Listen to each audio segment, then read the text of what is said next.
This is going to be day 17 of morning routine suck. And this morning really sucked. I had to get up super early to help a friend out.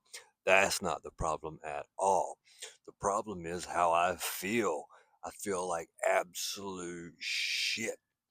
But that is okay. That's what this whole process is about. So I've already done two out of the three things that I do every morning. The first thing I do is hydrate. And not only am I drinking water, I'm putting about a quarter tablespoon of pink Himalayan salt into a 16-ounce bottle of water, mixing it up and drinking it down. I'm not worried about microplastics. Should be, but at this point, if we let stuff like potential microplastic problems stop us from drinking water, then we're just going to be dehydrated. And yes, I know I could get a copper cup or I don't know, some kind of filtered water, drink it out of a paper cup, but there's probably some sort of a carcinogen in all of those things too. So I'm trying to keep it simple and not overcomplicate absolutely everything. So I'm hydrating with salt and electrolytes. I'm also getting out and getting sunlight, which is signaling my body to wake up. That's why you don't want to look at screens late at night because it tells your body to stay awake, to stay alert. So we want to start our day off with some sunlight. But the third thing, that's the physical activity, like a walk, even something as simple as breathing deeply. I've been doing push-ups and trying to do some burpees. They've been looking rough. I might try them again today, uh, barefoot, because my shoes have been giving me trouble. So we'll see. But before we get into that, I wrote down something. Tremendous power dwells within your personality.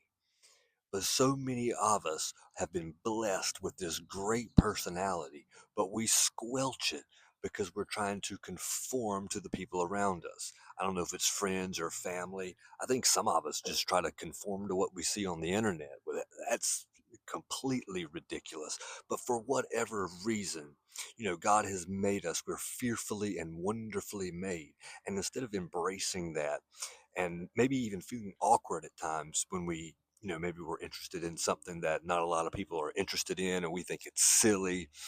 Uh, we're really just capping our power. We're capping who we're supposed to be. I mean, God gave us these desires, these interests, so we could develop them. When we develop these things, we're stepping into the potential that God has created for us. And so, really, we want to develop our talents. We don't want to sleep on the things that we're good at.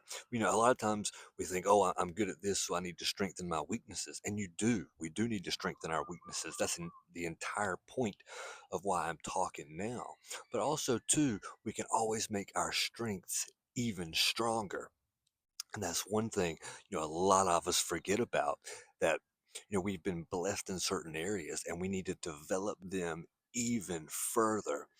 And the whole idea of comparison kind of gets a lot of us off track because, we might set a goal, something that we want, and then you see somebody come along and is just so much further along than you are uh, in any area you can possibly imagine, maybe in all areas. And it's just like, oh man, it's not, it's not that you're mad at this person, but that jealousy feeling is there. But we can use jealousy as an invitation from our future self for our current self to hurry up. We've talked about it before, but really the main thing is to identify who it is you are. And if you're not that person, you have to become that person. And it's a process. And after you become this person, then you share that person with the rest of the world. I was talking to one of my friends. When you get older, you realize that your parents aren't perfect. Now, some people figure that out a lot younger. But I had a really good childhood. Parents did the best that they could. And so when you're a little kid, you just think that this is it, this is everything. But as you get older, you come into an understanding that your mom and dad were humans too. So me and my friend were talking about it, and one of our responsibilities is to recognize those shortcomings as adults and then become a person that has less of a problem than our parents had, and we give that person to our kids. I don't have any kids, but I can still give that person to the world. So it's one of those things that it's kind of hard to accept for some people. Now other people had, pieces of shit for parents, and I hate that. But if you did have, if you were brought up in a way that you're extremely grateful for and thankful for your parents, and at some point in time you will realize, that they fell short too. And it's our responsibility to identify our shortcomings and to strengthen those. So we want to identify who it is that we are. Now, once we have a strong enough sense of identity, there's going to be actions that follow this identity. There's no other way around it. If your identity is being jacked and being a gym bro, then obviously, if that identity is strong enough, you're going to go to the gym and you're going to do the things that solidify that identity. The problem is, most people, they start putting the work in before they actually know who it is that they are or who it is that they want to become. And they're putting the cart before the horse. They're trying to prove to everybody through all this action and activity that they are who they say they are, instead of starting out and understanding how important this identity is. And once you establish the identity, then the actions will follow. Now, after the actions, you'll come into what it is that you want, your blessings, your end goal. That's how you get there. It's establishing the identity, who you are, and then the actions that follow that identity.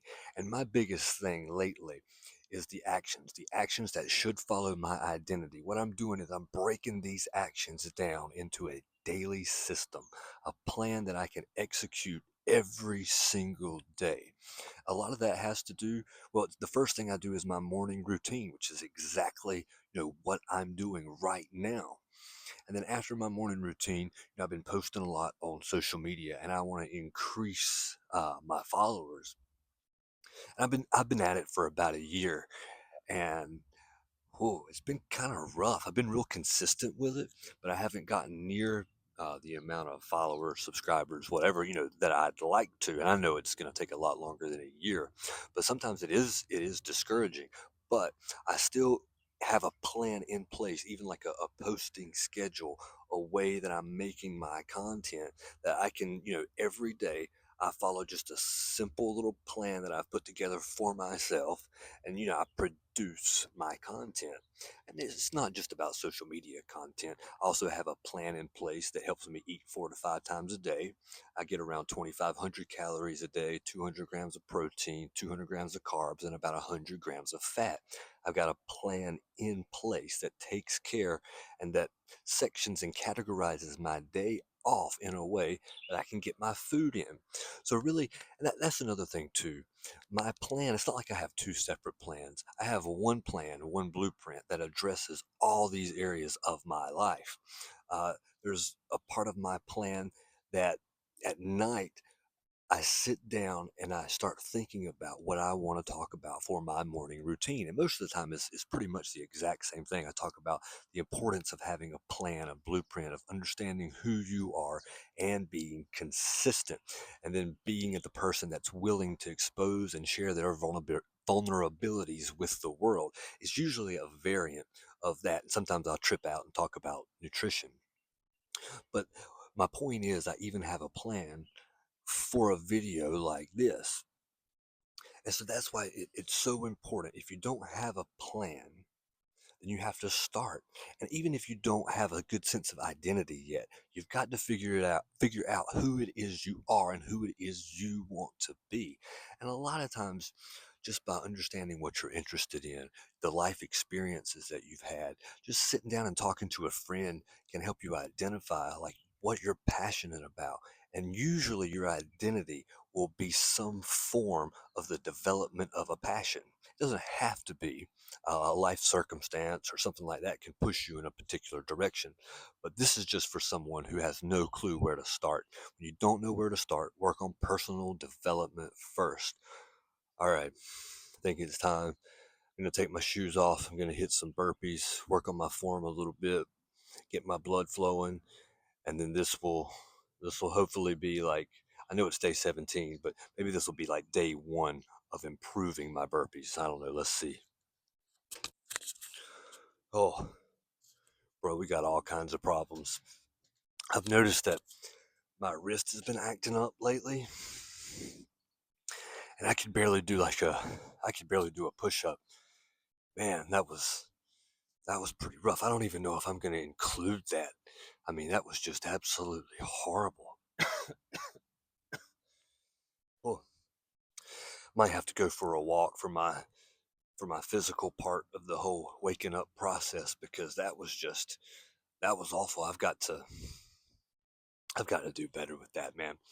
But one more thing, gratitude. We talked a little bit about comparison, right? So gratitude, being thankful, has a way of grounding us. Whenever we start to enter into the whole, wishing we were somebody else or wishing we had some attribute of somebody else, it's always good to find something that we're thankful for.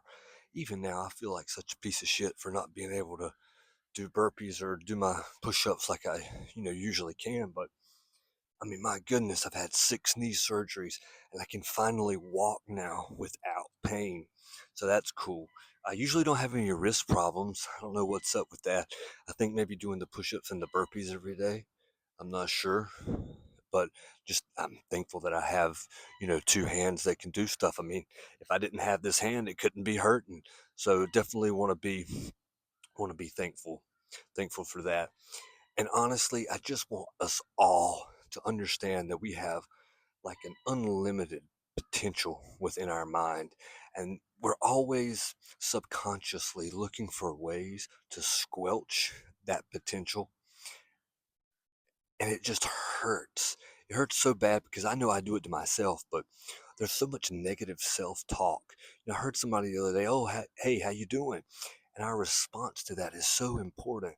But most of the time, I know for me, for years, hey, how you doing? Well, you know, we start like, I don't know, we're trying to get sympathy or something from this person.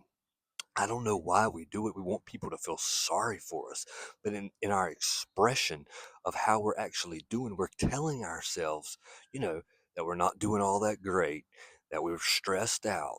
Our subconscious is literally telling us these things. I just saw this little short clip of Bruce Lee, and he's talking about how important it is to keep your self-talk positive. And the video, I think, includes something like 5 affirmations that you should say to yourself every day about, I can do everything with God. Uh, there's a couple more. I can do it by myself, which was a bit confusing to me because he was saying we can do it alone, but then he was saying we need God. But what I think he meant was, if we're by ourselves and we have God, that's all we really need. That's kind of what I extrapolated from that, but it was a little confusing. But he said something that tripped me out, talking about the power of words. He says that your words cast spells. Oh, okay. And and then he said, that's why we call it spelling. Just about spit out my pre-workout. I don't exactly know if that's why when we spell words, we call it spelling because they're casting a spell. I'm not exactly sure about that, but he is right about the power of our words. And these spoken words do so much to either develop the potential of our mind or to stifle it. So I don't know if I'm going to start reciting mantras in the morning or what. That might actually be a really, really good idea. But just focusing on your self-talk, how you communicate to yourself. That's going to be my main goal for today. And let's not leave anything in our mind on the table. If we have the potential up here to get it done, we need to actualize that potential with our actions.